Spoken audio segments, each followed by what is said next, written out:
So with Valentine's Day coming up, I decided to share with you my top 5 romantic movies. So before I get into my top 5 movies, I'm gonna go over some honorable mentions. And there were a lot of honorable mentions, you guys. I'm not gonna lie. It was hard to narrow it down to 5, wasn't it, Bella? Yes. All right. Bella wants attention. She's gonna just sit here next to me. Okay, all right. Okay, so like I said, it was hard to narrow it down. So I actually made, you guys, I have a list of so many movies that I made. So I did not include Nightmare Before Christmas. I know, shocking. But I feel like I've included it in so many different lists that I was like, I have to leave it out. But secretly, it's definitely in my top 5. But just to make it different. I love Casablanca, but I went with another classic. Let's see if you can guess which one. I left out Beauty and the Beast and The Princess and the Frog. I love those, but you'll see why when I get to my list. And to me, those are kind of similar, right? I mean, they're different stories, but they're very similar, right? It involves a spell, it involves the prince, and blah, blah, blah, blah, blah. If you haven't seen it, I don't want to ruin it for you, but if you haven't watched The Princess and the Frog, you really should. It's one of my favorite Disney movies. How Stella Got Her Groove Back is an honorable mention. Love and Basketball is an honorable mention. When Harry Met Sally is an honorable mention, and I'll tell you why. A lot of people love that and think it's like so romantic. I mean, to me, it drags on, and it would fucking piss me off if it took like 20 years to build that relationship. Like, no, that's just obnoxious and annoying to me. If that was the case for your relationship, props to you, you know, but I don't know. It's a good movie, don't get me wrong, but it's not one of my favorites. 10 Things I Hate About You. I really love that movie, and I'll explain why that didn't make it either. It's like probably like in my top 10 though, for sure. Okay. Let's talk about problematic love stories that lots of people love that I think are super problematic and I don't like. Number 1, The Notebook. I fucking hate The Notebook. I'm sorry, I hate it. I hate their toxic relationship. I hate everything about The Notebook. No, thank you. It's not romantic. No, it's obnoxious. Everything about that movie. I've only watched it once, and it was when it first came out, and I didn't like it. And some people love The Notebook. I have friends that will watch The Notebook over and over every time it comes out, and they think it's so romantic. It's not, whatever. My second one that I think is problematic, Dirty Dancing. Everyone loves to romanticize that. She was in high school. Wasn't he like in his like late 20s or something? That's super problematic right there. I don't know if she was 18. I don't think she was. I think she's like way younger. And he was kind of a fucking asshole to her, let's be honest. The scenes were really good. They had good chemistry, which is surprising because supposedly they hated each other on set, but I'll give them the good chemistry. But it's problematic. Romeo and Juliet, super problematic for obvious reasons, right? A lot of people like to romanticize that and things like Sid and Nancy, but I mean, I guess I went through my goth phase when I thought Sid and Nancy were romantic, and now I'm like, what the fuck what was I thinking? No, that was super toxic. So I don't romanticize shit like that anymore. What's another one? Ghost. Ghost is not romantic. It's fucking sad. It's not romantic. I don't like it. I think that's, what's another one? I think that's it. What do I have? Oh, Shakespeare in Love is an honorable mention. That one's not problematic. It just barely made the cut. Casablanca barely made the cut. Definitely in my top 10. So I was told that I need to watch these 2 romantic movies that I've never seen. And I want to know if you've watched Sylvie's Love or The Last Letter from Your Lover. I've never seen those, but I heard they're really good. So I'm wondering if I'm going to have to update my list. All right, and now it's time for the top 5. I don't think these are in any particular order, you guys. It was very hard to narrow it down to 5. Okay, so we're gonna start is it Baz Luhrmann? Is that, how the fuck do you pronounce his name? I don't know, I don't care. He makes beautiful, visually pretty movies. We're gonna go with Moulin Rouge. I love Moulin Rouge. I love it. Ewan McGregor. I used to have the biggest crush on him, and he was great in that movie. Nicole Kidman looks amazing as Satine. Okay, it's, you know, typical, well, typical, I guess not really, because not everyone's like a courtesan, but she's a courtesan. You know, of course, the rich guy wants to like own her and blah, blah, blah, and she doesn't like him and falls in love with Ewan McGregor's character, blah, blah, blah. It's tragic. It doesn't end well, but I still think it's super romantic because they still go against everything and proclaim their love to each other, but then she dies, which really fucking sucks. And if you haven't seen it, I'm sorry, I just ruined the movie for you. Spoiler alert. But I still think it's super romantic. You have to watch it to see it. Like, I think their love story is still beautiful. And it's a period piece, obviously. So she dies of like tuberculosis or something like that, I believe. But yeah, I think it's super romantic. So we're gonna go from a courtesan to a call girl now. Pretty Woman. Do you notice a pattern here? We have a soft spot for sex workers. Go figure. Pretty Woman. I loved Pretty Woman when I first saw it, and I have loved it ever since. I mean, it's like a modern, I call it like a Cinderella tale, but it kind of is, you know, it's like, you know, she's paid to like go on a business trip with Richard Gere's character, who's like this wealthy guy, and obviously they clash. They're from two different worlds, you know. There's the famous shopping scene where, you know, they act like they're too good for her and they don't want to sell her anything.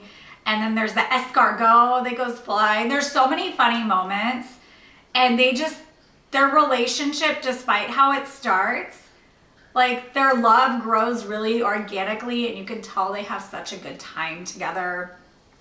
And then his friend's a fucking asshole and finds out, you know, she's a hooker and says all this shit, but he stands up for her. And then of course, you know, they break up for a split second, you know, blah, blah, blah. They part ways, but of course at the end, you know, it's like this big romantic thing. He comes back and whisks her away, and I love Pretty Woman. It's one of my favorite movies, and Julia Roberts looked fucking amazing in it.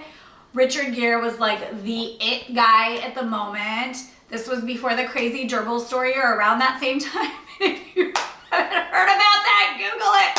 I'm not gonna talk about it on my YouTube channel.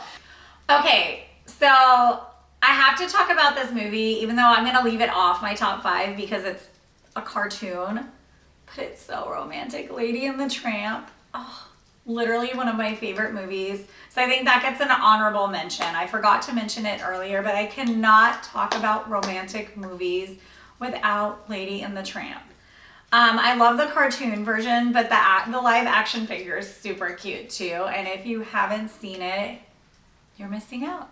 I mean, obviously that's the famous like spaghetti scene that people have recreated. Like, it's not as cute when humans try to recreate it. Just saying, it's cuter when the dogs do it.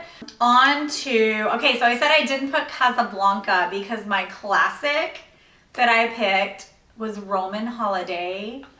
I absolutely love that movie. It was the first movie that introduced me to Audrey Hepburn. I adore Audrey Hepburn. Like, I was obsessed with her style when I was younger. I just thought she was like the coolest thing, you know. So I think I still wear the big Audrey Hepburn and Jackie O glasses. Like, that was just my thing.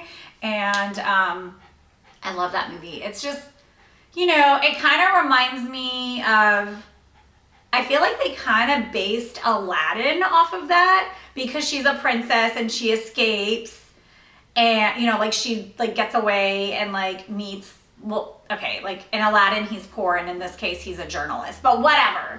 And she hides and they fall in love, blah, blah, blah.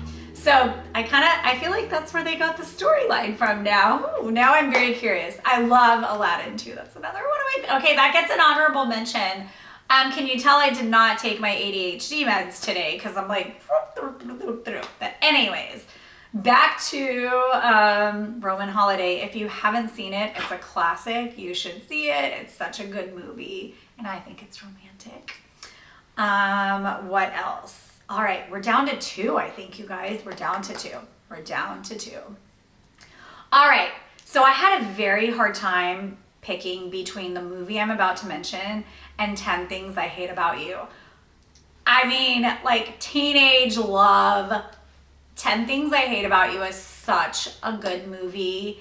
And Heath Ledger, oh, yeah, like every girl, I was in love with Heath Ledger. I mean, not only is he an amazing actor, but he was definitely easy on the eyes. Let's be honest here. But and Julia Stiles, and she's done some cute movies too. She did Save the Last Dance, which is another cute little romantic teen movie. Actually, should get an honorable mention. And they did really. It was a good movie. It's really cute. But my teen love, and I almost did Pretty Woman. Pretty in Pink is what I meant to say. I almost did Pretty in Pink, but I had to go with Say Anything. I just had to. It's a classic. If you haven't seen Say Anything, I'm gonna say you've been living under a rock. You've definitely seen references or heard references to it. I think there's a TikTok challenge with the boombox and all that. So Say Anything, it's, you know, the popular girl and the not popular guy. Now, of course, they fall in love and they end up together. And then I remember there's a plot, like her dad ends up going to jail. I don't remember why. I do know that her dad ended up in jail because he was like scamming people from his job. But that has nothing to do with well, it kind of does, because her dad is the reason they break up the first place. Because he's like, give him this pen to think about you, or some stupid bullshit. It was dumb. She breaks up with him, gives him this pen. And it's really fucking stupid. And then, of course, cue the scene with the boom box later. They get back together, and then she visits her. I remember she visits her dad in jail and hands him the fucking pen that he had told to give to, oh my God, what's the character's name? I don't remember his name. Lloyd? Was that his name? Fuck. That's gonna drive me crazy. I haven't seen this movie in a while, you guys, but I love it. Say Anything. If you haven't watched it, hopefully I didn't ruin it for you too much. All right. Are you ready for number 1? Are you ready for number 1? Are you ready for number 1, Bella? Yes, you are. All right. I'm going to announce my number 1 movie, and I just realized that I definitely have a theme here, you guys. True Romance. Alabama and Clarence. If you don't recognize those 2 names, we cannot be friends. That is one of my favorite movies of all time. I mean, not even just like, I think it's romantic, but it's such a good movie. It has such an amazing cast. I'm not going to remember everyone off the top of my head, but obviously you've got Christian Slater, Patricia Arquette, who just kill it. You've got Val Kilmer, Brad Pitt, Gary Oldman. I've got to get my phone, you guys. Christopher Walker's in it, right? Who else? I mean, it's like crazy. Christopher Walken. Why did I call him Walker? What is wrong with me? I know there's more people in here. Hold on. The cast is insane. Okay. Dennis Hopper. James Gandolfini. I don't even remember him being in there. Michael Rappaport. I don't know him. He was in Friends. I didn't watch Friends. Sorry. I always get him confused with that annoying sports guy, which I'm so sorry. I bet this guy is nice. He's not in like Bronson Pinchot. I don't remember who he. Saul Rubinek, I met Samuel L. Jackson, there are Tom Sizemore, Chris Penn, Conchetta. I mean, this is insane. I'm still like, yeah. So it's an amazing cast. It's a great cast. So, Alabama. Okay, I'll just say their real names. Okay, so Patricia Arquette's character bumps into Christian Slater. This is important. At a movie theater. He's like, every year on his birthday, he goes and watches Kung Fu movies. And she like sits next to him, you know, whatever. They end up going to his apartment, having sex. But they end up clicking, right? They like really like click. They dig each other. And then we later find out that she was hired by his boss at the comic store to accidentally bump into him, and she's basically a hired hooker. So there we go. There goes my theme again. But anyways, and then so yeah, so lots of drugs. There's mafia, lots of guns, lots of shootings, cocaine, money. But it ends well. Somehow it ends well. Right before the police get there, they escape to Mexico. That is Alabama and Clarence, Christian Slater and Patricia Arquette.